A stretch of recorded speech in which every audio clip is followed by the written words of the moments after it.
tey ñu ngi nii ci projet bi ñuy wax zéro mendicité ci biir commune Pikine Nord. beneen composante bi moo ñu gënoon a tax a jóg tey ji muy fexe ba nga xamante ne nag xale yi seen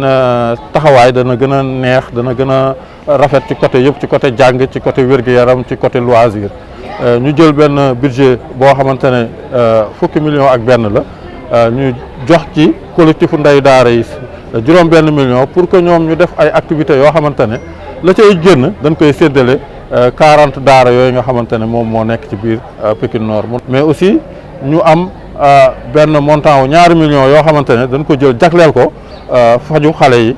waaye ñu am ñetti millions yoo xam ne dañ ko jël jagleel ko daara yi pour que environnement daara yooyu nga xamante ne fa la xale yi di nekk mu nekk environnement bu neex xale yi nekk fa ci nekkin bu neex. moo tax ñu ne ñun jàpp nañ ne fii ak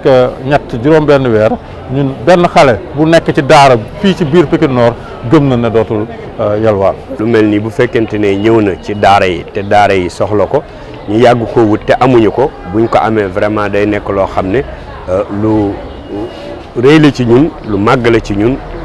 kontaan nañ ci trop nag di dénkaane nag li nga xam ne ñëw na nañu fexe daal ba mu egg ci daara yi mën ko jëriñoo.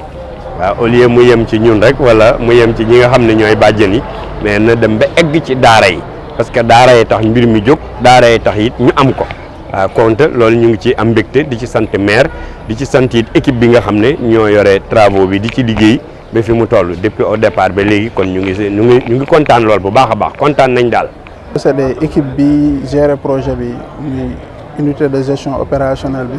ak le maire de la commune. cérémonie de remise boo xam dañ doon jox tey association maîtres coraniques yi ay produits ak matériel d'entretien plus ay fournitures scolaires jox aussi collectif ndeyu daara yi 6 millions yi nga xam ne digoon nañ leen ba ñuy mettre en place seen collectif bi pour ñu mën a développer ay activités yoo xam ne daara yi dinañ ci mën a gis seen bopp. coût global bi pour la prise en charge 2 millions la mais le maire a jugé nécessaire ñu jox leen ku si nekk 250 000 suñu épuisé loolu ñu réapprovisionner leen pour permettre prise en charge bi ñu mën si am contrôle aussi au niveau des postes de santé.